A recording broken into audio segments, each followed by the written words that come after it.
Currently, there are so many challenges because of excess population and exponential population growth, soil degradation, and hardening of soils, alkalinity in the soils, water scarcity, depletion of agriculture resources overall, food security, climate change, and global warming.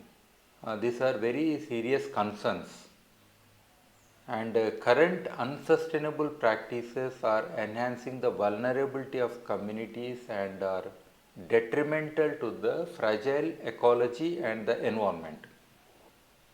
So, biochar culture is a means to integrate traditional and cultural practices with current practices for sustainable livelihoods and to find solutions to the many present and future challenges faced by the planet.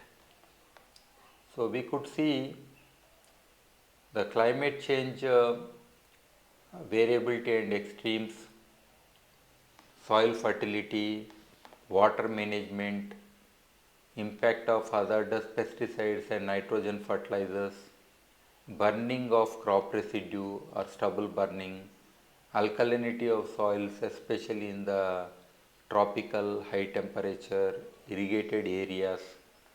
So, these are some of the biggest challenges where biochar provides a solution to many of these problems.